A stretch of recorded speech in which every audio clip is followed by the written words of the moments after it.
Bonjour à tous, c'est un plaisir de vous retrouver. Aujourd'hui, je vais vous parler du projet Pendulum. Alors Pendulum, c'est sur Polkadot. Il a un canary network qui s'appelle Amplitude. Et Amplitude, c'est sur Kusama. Ils ont déjà gagné une parachain. Pendulum, normalement, vous en entendrez parler dernier trimestre. Dernier trimestre 2022, c'est là où ils vont lancer leur crowdloan sur Polkadot et ça risque d'être intéressant. C'est un projet, il est facile à comprendre, vous allez voir, c'est ultra simple à comprendre, mais il a une forte utilité et il est très utilisé dans le domaine de la crypto et même en dehors, parce qu'en fait, derrière ce projet Pendulum, il y a une fintech, il y a une banque dans le domaine de la finance technologique, c'est-à-dire que c'est de la finance qui propose des services bancaires, mais basés sur la blockchain. Je vous explique tout, vous allez tout comprendre. Je vais vous expliquer globalement le projet au début, la team. Ensuite, je vous explique comment il fonctionne le projet, les partenaires, le token metrics. On se fait tout. Ça va être assez rapide, vous allez voir. On se pose et ça va bien se passer. Donc, Pendulum, c'est un projet qui va faire le lien entre les monnaies fiduciaires, donc euro, dollar, franc suisse, rial, le dinar, toutes les monnaies qui peuvent vous passer par la tête. Il va faire le lien entre les monnaies digitales et les monnaies fiduciaires. Je m'explique, vous allez voir, c'est très simple, c'est-à-dire que le but, c'est de faciliter les micro-paiements. C'est-à-dire que si vous êtes par exemple en France, en Europe, vous avez des euros, vous avez un voisin au Mexique, vous voulez envoyer des pesos mexicains, parce que lui, si vous lui envoyez des euros, il va rien en faire. Donc avec vos euros, vous voulez lui envoyer des pesos mexicains. Donc vous faites un virement bancaire, vous allez vous prendre des taxes. Je vous raconte pas. Vous allez vous prendre des sacrées taxes et vous allez rien comprendre. Vous allez perdre 10, 15, peut-être même 20% au passage et je vais vous expliquer pourquoi. Donc là, le but de ce projet-là, c'est de apporter des solutions à ce type de cas-là.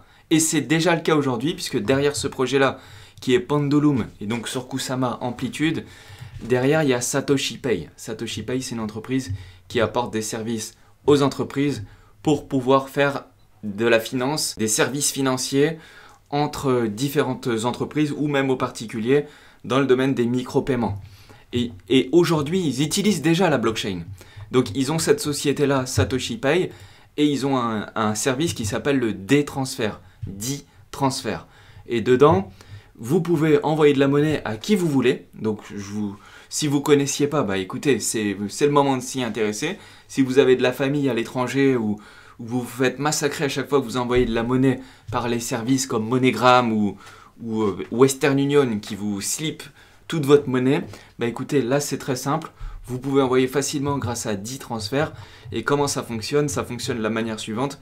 C'est-à-dire que quand vous faites un transfert de valeur, un transfert de monnaie dans le monde fiduciaire, donc par une banque traditionnelle à gauche, admettons que vous êtes là en Allemagne, puisque c'est un projet allemand, donc vous avez des euros, vous voulez les envoyer dans ce pays-là, je pense que ça doit être la Tanzanie. Donc c'est quoi la monnaie en Tanzanie? Ça doit être du je crois, c'est écrit, ouais c'est ça, c'est la Tanzanie et vous voulez envoyer de la monnaie en Tanzanie, donc vous voulez que le destinataire reçoit du shilling tanzanian, ok, c'est de la monnaie de la Tanzanie. Donc dans le système traditionnel, vous avez des euros, il peut vous les passer en British Pound, ensuite il peut vous les passer en dollars, et ensuite il vous les passe en shilling de la Tanzanie. Et du coup, à chaque fois, vous mangez le spread, hein, c'est-à-dire l'écart de taux entre différentes devises.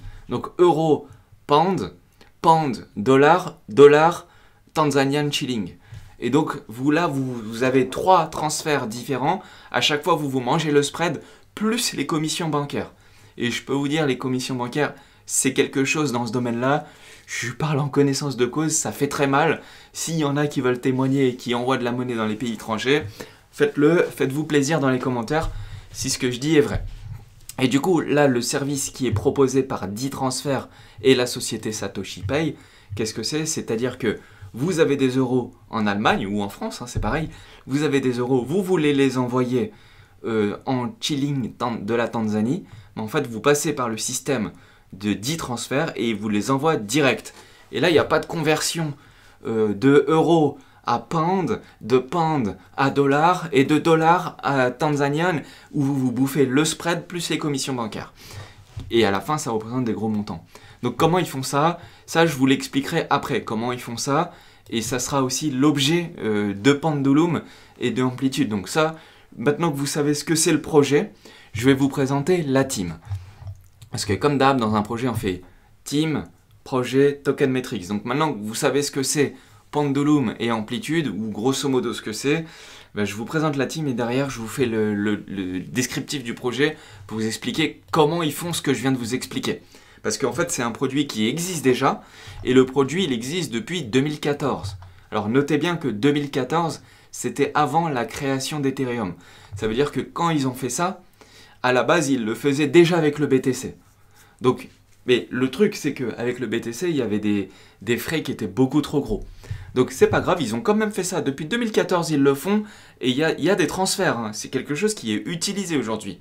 Donc c'est une technique qui marche. Maintenant, ils sont en train de la faire progresser avec les nouvelles technologies qui sortent au fur et à mesure. Donc là, en l'occurrence, la technologie de Polkadot, je vous expliquerai comment, pourquoi. Donc le fondateur, c'est lui. C'est Maynard Ben. Il est donc le fondateur et le chairman, c'est on va dire le PDG. De Satoshi Pay et de Pendulum en 2020. Donc ça fait 2 ans qu'ils ont commencé à développer la solution. La solution, je vous en parle après. Donc il est passionné de dev depuis qu'il a 12 ans. Donc, depuis qu'il a 12 ans, il code par passion. Et depuis 2002, il a fait plusieurs boulots dans la tech. Alors on va les voir. Il a bossé chez une société qui s'appelle DSTOQ.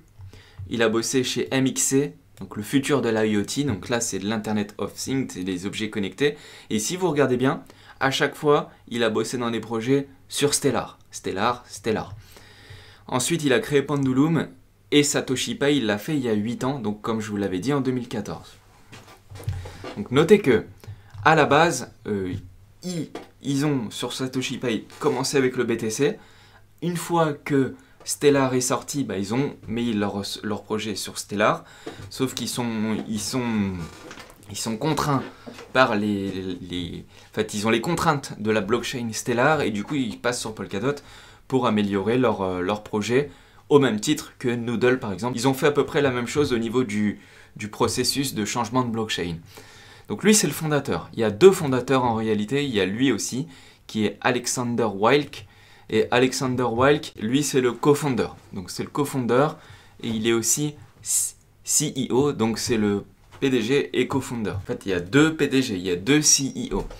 Lui, il a une expérience pareille dans le domaine plutôt technique, plutôt dans le domaine du développement sur Linux. Donc là, il a créé un kiosque sur Linux. Il avait travaillé dans plusieurs projets informatiques que vous pouvez voir et les 2 sont des Allemands. Donc c'est une boîte qui est basée à Berlin en Allemagne. Il y en a un troisième qui est intéressant à voir, c'est le docteur Thorsten Stuber. Qui lui est le CTO. Donc lui il est important, c'est le CTO, c'est-à-dire le responsable technique. Et donc si c'est un docteur, ça veut dire qu'il a un doctorat, donc un bac+8, et que donc il a fait beaucoup d'études, etc. Donc lui il a d'abord été chercheur depuis 2006 à 2013, avant de les rejoindre, donc, du coup en 2014, toujours un Allemand en Allemagne. Et il a aussi bossé pour Axel Springer. Axel Springer, c'est une grosse boîte dans les médias en Allemagne. Et vous allez voir qu'en fait, le projet, il est aussi backé par cette entreprise-là. Ils les ont financés. Ensuite, il a été co-founder et CTO sur la société qui s'appelle Assume. Donc là, c'est une boîte de e-commerce. Et à chaque fois, il a utilisé des langages, enfin plein de langages de programmation. Donc du coup, il a amélioré ses compétences au fur et à mesure du temps. Et il a aussi été co-founder et CTO d'une boîte qui s'appelle olala.com. Alors, c'est un site pornographique. Alors, prenez pas peur, ok? Mais il y a du business partout. Il y en a qui gagnent de l'argent avec ce secteur d'activité-là. Il y en a d'autres qui gagnent de l'argent dans le e-commerce, d'autres qui gagnent de l'argent dans la blockchain. C'est pas grave. Mais ce qu'il faut voir, c'est que, en fait, le truc, c'est que il a quand même développé une application web pour faire des dates en Allemagne et aux États-Unis. Et en fait, alors je vais pas aller voir le site, je vais pas vous montrer, mais c'est quand même assez compliqué à faire. Et il a développé une équipe de 8 personnes et en fait, il a monté tout le truc. Et derrière, probablement qu'il a été revendu à une autre boîte puisqu'il n'y est plus. Mais le site existe toujours. Enfin bref, On passe les détails, mais du coup, c'est très intéressant comme expérience d'avoir créé une plateforme complète avec 8 développeurs, etc. Du coup, quand il crée une plateforme comme ça, qui peut mettre en relation des gens, etc., ben en fait, derrière, il peut aussi créer une plateforme pour faire de la finance technologique. C'est tout à fait possible. Et une fois qu'il a fait ça, après, il était freelance web dev. Donc, il était développeur à son compte avant de rejoindre la team et de créer Satoshi Pay et Pendulum. Donc là, on a une team qui est franchement, les gars sont solides, hein. C'est très intéressant, ils sont solides, ils sont compétents, donc là, il n'y a rien à dire. Et surtout que, en plus de ces 3 personnes-là que je vous ai citées, en réalité, il y a une team énorme. Pourquoi? Parce qu'en fait, c'est la team de Satoshi Pay. Donc toute l'équipe Satoshi Pay va travailler sur le projet-là. Pourquoi? Parce qu'en fait, ils utilisent déjà une solution blockchain, mais ils vont intégrer Pendulum pour améliorer, pour fluidifier leur service. En fait, si vous voulez, ils veulent internaliser ce qu'ils ont déjà créé. Donc, il y a un besoin, et le besoin, il va être appuyé par la création de cette blockchain-là. C'est très important pour eux, et c'est très intelligent ce qu'ils sont en train de faire. Donc, alors, pourquoi ils passent de Polkadot à Stellar? C'est simple, Stellar a un inconvénient, c'est qu'ils peuvent pas supporter les smart contracts. Donc, sur Stellar, vous pouvez faire des transferts, vous pouvez échanger de la valeur, mais vous ne pouvez pas exécuter des smart contracts sur cette blockchain-là. Donc elle est très limitée, mais c'est normal. Hein. C'est qu'ils ont choisi une blockchain il y a très longtemps, et elle a fait son temps, elle a fait ses preuves, elle fonctionne toujours très bien, mais aujourd'hui elle a des limitations technologiques, et donc du coup ils ont besoin d'utiliser une autre blockchain. Donc là ils ont choisi, au début ils avaient choisi le BTC, après ils ont choisi Stellar, et maintenant ils passent sur Polkadot. Et sur Polkadot pour tous les avantages que vous connaissez déjà si vous me suivez depuis maintenant un moment. Vous savez quels sont les avantages, on les a fait en long, en large et en travers. Donc là, je vous avais parlé de la solution tout à l'heure d'e-transfert qui est opérationnelle, hein, que vous pouvez utiliser si vous voulez envoyer de la monnaie d'un compte à un autre compte. Alors ils vont vous demander un KYC, c'est-à-dire de prouver votre identité, etc. Mais si vous avez un ami au Brésil, vous voulez lui envoyer du réal brésilien, c'est tout à fait possible. Hein. Vous envoyez des euros, il va vous le convertir en réal brésilien sans vous faire slipper par le spread et sans avoir les commissions bancaires qui sont à des années-lumière de ce qui se fait sur la blockchain. Alors la question c'est comment ils font ça? Comment ils vont arriver à faire ça avec l'écosystème Pendulum? Alors je vous le montre, vous allez voir, c'est assez simple. À gauche, vous avez la banque A. Et à droite, vous avez la banque B. Donc par exemple, moi je suis Nono, je suis en France, j'ai une banque, n'importe laquelle, hein, on va prendre la plus grosse, la BNP Paribas. Et à droite, je veux envoyer de la monnaie en Angleterre, à la Barclays. Donc plutôt que de passer en euros et d'envoyer mes euros et de laisser la banque faire le transfert où je vais me manger le spread, peut-être qu'il va passer d'abord par le dollar avant de m'envoyer des British Pounds, c'est possible, donc du coup 2 frais, 2 spreads, etc. Donc là, pour faire ça, comment ils vont faire Pendulum? C'est très simple. Eh ben, ils vont à gauche, la banque A, donc la BNP Paribas, vous avez vos euros. Donc là, à gauche, vous avez votre compte client sur la banque, okay, votre compte bancaire. Vous avez vos euros dessus. Là, il y a la fintech, donc par exemple Satoshi Pay. Vous allez les déposer sur Satoshi Pay. Et qu'est-ce qu'il va faire Satoshi Pay? Il va prendre vos euros fiduciaires et il va les rentrer dans le domaine de la blockchain. Donc là, à gauche, on est dans le domaine fiduciaire. À droite, on rentre dans le cadre bleu et on rentre sur la blockchain. Qu'est-ce qu'il fait? En fait, il fait un swap. Il vous prend votre monnaie et il vous swap vos euros en euros tokenisés. Donc en stablecoin euro sur la blockchain. Et derrière, qu'est-ce qui va se passer?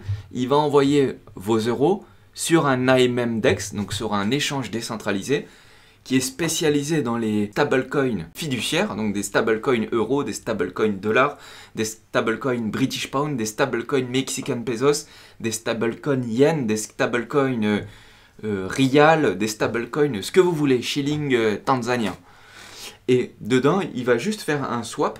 Donc là, hein, c'est un swap très simple. Il va prendre la liquidité de la pool, il va swapper. Et du coup, pendant qu'il va faire le swap, il y aura juste les frais de réseau à payer et les liquidity providers. Donc, au passage, si vous décidez d'apporter de la liquidité dans un AMM Forex, bah, vous allez récupérer les frais de transaction. Donc si vous voulez placer votre monnaie, vous pouvez le faire comme ça, et c'est des fiat. Donc là, vous n'avez pas le risque de marché, mais par contre, vous avez toujours le risque opérationnel. Et le risque d'impermanent loss en fonction de deux fiat monnaies. Donc si par exemple l'euro prend beaucoup de valeur face au dollar, bah, vous aurez plus de dollars que d'euros. Bref, ça, je passe le détail, mais du coup, il y a un simple swap qui est fait et qui va emmener la monnaie sur la fintech, mais de la banque B. Et du coup, vous allez avoir les British Pounds. Donc, en fait, j'ai mes euros. Il m'a mis mes euros tokenisés. Il me les swap sur le DEX et il me les envoie sur la fintech de la banque B. Donc, en British Pound. Donc, je me retrouve en British Pound juste en ayant fait un swap. Donc, ça coûte rien du tout. Et derrière, il y a juste une conversion à faire de stablecoin British à British Pound fiduciaire. Et c'est tout. C'est tout. Et donc, eux, ils ont besoin de la blockchain pour le cas d'utilisation concrète du produit qu'ils ont déjà mis en œuvre avec le D-Transfer et avec Satoshi Pay. Donc là, Pendulum, c'est ça. C'est ça qu'ils sont en train de faire. Et pour faire ça, ils vont passer par plusieurs types de choses, puisque comme je vous l'ai dit, avant ils le faisaient sur BTC, ensuite ils ont fait sur Stellar et maintenant sur Polkadot. Mais leur système fonctionne actuellement sur Stellar. Et il fonctionne avec des volts. Les volts, là, je vous redirige. Si vous ne savez pas ce que c'est un volt, je vous redirige sur la vidéo sur Interlay. Parce que sur Interlay, j'ai expliqué tout comment fonctionnaient les volts. Ou sinon, vous pouvez aller regarder la vidéo sur le stablecoin AUSD de Akala où j'explique aussi le fonctionnement des volts. Mais je vous conseille plutôt de regarder la vidéo Interlay parce que là, c'est vraiment le même système. Ils utilisent le même système et les mêmes palettes. Donc du coup, ce qu'ils vont faire, c'est que il y a des volts à chaque fois. Et en fait, les volts avec un oracle, ils vont être swappés et ils vont envoyer ça directement sur le réseau Pendulum. Et en fait, voilà, tout simplement, ils vont faire ça comme ça. Et le but de toutes ces opérations-là, c'est d'internaliser leur solution. C'est-à-dire que, en fait, tout ce qu'il y a là, c'est eux qui vont le faire. Puisqu'en fait, eux, ils n'ont pas besoin du grand public, sauf si quelqu'un veut apporter de la liquidité dans les pools et tout. Mais en gros, eux, ils ont déjà leurs utilisations, leur plateforme marche déjà, et du coup, leur plateforme marche déjà, et ils vont internaliser leur solution. Donc, en fait, ils vont gérer toute la chaîne de A à Z. Et pour faire ça, et du coup, ils utilisent le système qu'ils ont créé, que je vous ai expliqué. Et pourquoi ils font tout ça? Pour 3 raisons principales. Comme ça, ils vont pouvoir connecter les marchés financiers à la DeFi. Donc, tout le système fiat va pouvoir être facilement utilisé sur les systèmes DeFi qui vont être créés par Pendulum. Ils vont pouvoir mettre en place des AMM, donc des AMM DEX, donc c'est des systèmes d'échange décentralisés pour les devises fiduciaires, fiat. Et ils vont offrir une solution de rendement aux personnes qui détiennent, donc il y a un trésor de guerre en fiat. Par exemple, vous avez un stablecoin dollar, vous avez un stablecoin euro, vous avez un stablecoin mexican pesos, parce que vous vivez au Mexique, donc la communauté mexicaine peut être intéressée, etc. etc., etc. Et donc là, tous ceux qui auront des stablecoins, ils pourront les faire travailler dans la DeFi, ou même plus tout simplement, toutes les personnes qui sont dans n'importe quel pays et qui ont des monnaies fiduciaires, veulent les dynamiser, pourront le faire dans la DeFi, sans forcément avoir besoin de rentrer dans l'écosystème crypto. Ils vont juste pouvoir placer leur monnaie comme ça, avec ce nouveau type de rendement. Alors derrière ce projet-là, il y a des investisseurs qui sont assez importants. Il y a BCA Investment. Donc là, c'est un portefeuille varié avec un thème central autour du gaming. Donc Pendulum est le projet Polkadot pour BCA Investment. Donc d'habitude, ils investissent dans le gaming quand ils ont vu ça et ça les a intéressés. LD Capital, Black Dragon, CoinX, DuckDAO, Dutch Crypto Investor, eux ils sont connus. Et surtout, ils ont aussi été financés par Axel Springer. Et Axel Springer, c'est une boîte qui fait des milliards en Allemagne et c'est une boîte qui est spécialisée dans le domaine des médias. Et quand ils ont vu ça, ça les a intéressés d'investir dans ce type de solution-là. Donc là, c'est intéressant de voir aussi qu'il y a des systèmes traditionnels que ça intéresse. Maintenant, passons au token Metrics. Donc, le truc, c'est que le token Metrics de Pendulum, au moment où je fais la vidéo, il n'existe pas. Donc, le jour où ils vont lancer leur crowdloan sur Polkadot, Pendulum, je vous ferai une vidéo spéciale où on parlera du token Metrics quand il sera sorti, Pour l'instant, je ne peux pas vous en parler parce qu'il est inexistant. Par contre, on connaît celui de Amplitude. Amplitude, je vous rappelle, c'est le réseau, c'est le Canary Network. Donc pour eux, Amplitude, c'est un projet qui va servir de terrain d'essai. Donc ils ont prévu de l'utiliser vraiment comme un canary en exploitant la nouvelle technologie d'abord sur Amplitude avant de le faire sur Pendulum. Et les paramètres du réseau seront alimentés par le jeton AMPE.